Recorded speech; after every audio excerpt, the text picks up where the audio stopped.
quick income adjustment before we start the American and Chinese turn. The Chinese should actually be at 5, not 4, and the Japanese should be at 52, not 53. I neglected to give the Chinese back Kwai Chow when they took it last turn. So that's an extra $1. So I've taken $1 away from the Chinese. They had 53, they're going to have 52. And the Japanese, sorry, and the Chinese should have had 8 IPCs instead of 7 IPCs at the end of the last round. So that's been adjusted and fixed.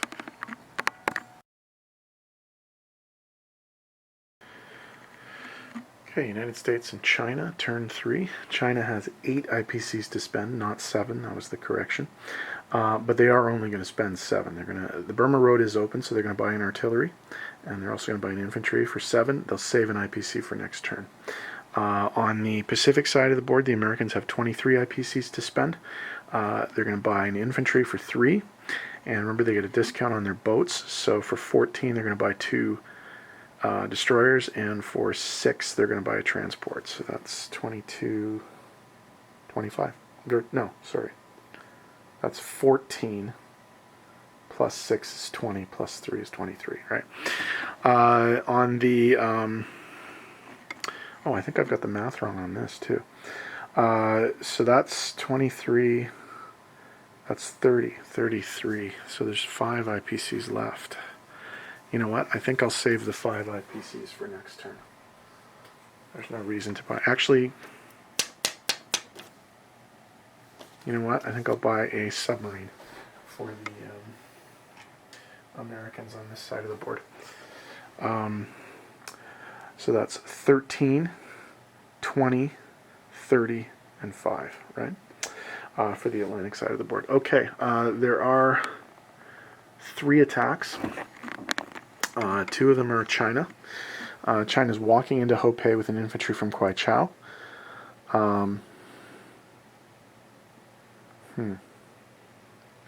Yes, that's what's happening. Yeah. And then they're coming into Shenxi with 2 artillery from Kwai Chow, 1 artillery, 1 infantry, and 1 fighter from Sichuan. The Americans only have 1 attack.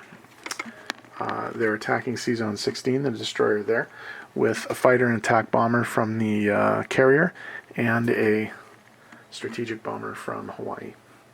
So we'll get that all set up.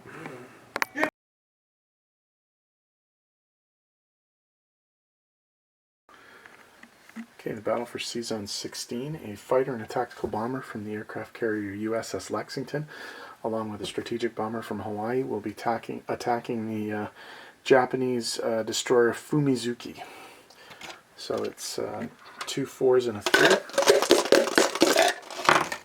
2 hits versus a 2.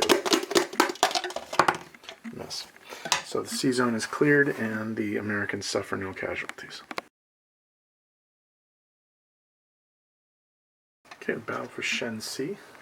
China's coming in with the American volunteer fighter, 3 artillery, and an infantry. 1 hit. So the infantry's dead. Tank, mech, infantry. 1 hit. We'll keep going.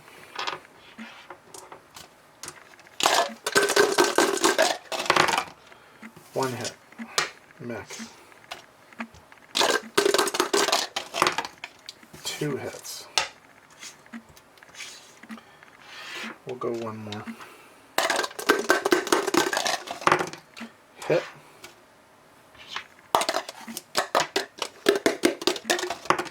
Hit. So China fails to take the territory but does clear all the Japanese pieces out of the way. Okay, non-combat for the U.S. The TAC bomber in the eastern United States is going to go into C-Zone 10 and land on the newly built carrier. And a single infantry is going to hop onto one of the transports and go to C-Zone 86 and offload in Brazil, activating Brazil for the Americans. Actually, you know what? I think we will bring 2 transports down that way to pick pick up the extra guys that are going to be activated. In the Pacific, the fighter and attack bomber from the carrier are going to land back on the carrier. The strategic bomber is going to land back in Hawaii. The 2 transports, 1 sub and 1 destroyer, the transports are going to load up 3 infantry and an artillery, and they're going to go to C-Zone 54 and offload into Queensland. In C-Zone 101, or sorry, what C-Zone is that? C-Zone 10, sorry, the other one on the other side was C-Zone 101. They're going to be loading up 3 infantry and 1 mech, and taking a submarine and going to C-Zone 26 and dropping off in Hawaii. The destroyer is going to go to 25 and act as a blocker. Oh, and the infantry from Alaska is going to move to BC. For China, the only thing they have to do is land the plane, and that plane will land in Sichuan. So I'll be back in a sec.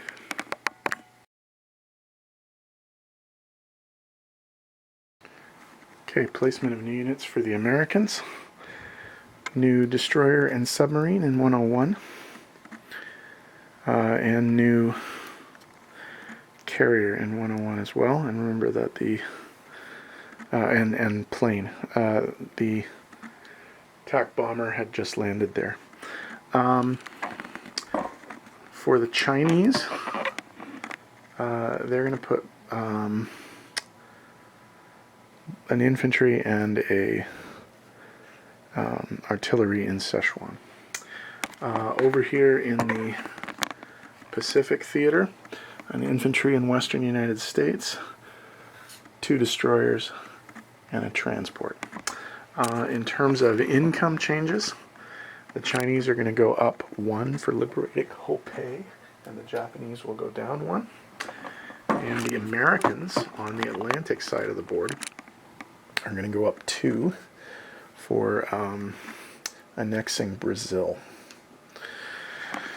So, the Chinese go up 1 from 5 to 6, and the Japanese go down 1 from 52 to 51, and the Americans on the Atlantic side of the board go up 2 from 35 to 37. So, the Chinese get 6 IPCs plus an IPC that they saved from last time for a total of 7 IPCs. The Americans on the Atlantic side of the board get 37 IPCs. And the Americans on the Pacific side of the board only get 15, but they do have propaganda, so remember the higher of these 2 die is what we're going to add. So 6. So they're going to get 15 plus 6 is 21 IPCs for the Pacific side of the board. So let's do our distribution of forces. In C-Zone 101, we have 2 fully loaded carriers, 1 with 2 fighters, 1 with a fighter and attack bomber. We have 2 transports, 4 destroyers, and 1 submarine. In the eastern United States, we have 3 infantry, 1 artillery, 1 tank, and 2 mechanized infantry. In Brazil, there are now 4 American infantry, and in C-Zone 86, there are 2 American transports. In the Pacific side, in British Columbia, there's an infantry. In Western United States, there's an infantry. In C-Zone 10, there are 2 destroyers and a transport. In C-Zone 25, there's a destroyer. In C-Zone 26, there's a fully loaded carrier with a fighter and attack bomber. There are 2 battleships, 3 submarines, and 2 transports. On Hawaii itself, there are 5 infantry, 1 mechanized infantry, 1 anti-aircraft artillery, 1 fighter, and 1 strategic bomber. Down in whatever that C-Zone is, because it's blocked, C-Zone 54, there are 2 transports, a destroyer, and a sub. And in Queensland, hidden behind all of those Australian units, are 3 infantry and 1 artillery. For the Chinese, they have an infantry in Hopei, an infantry and artillery, and a fighter in Sichuan. And that is the extent of their forces. So Italy is going to be up next. It just lost its entire navy, so it's going to have to start thinking about defense at some point. So we'll see what happens there.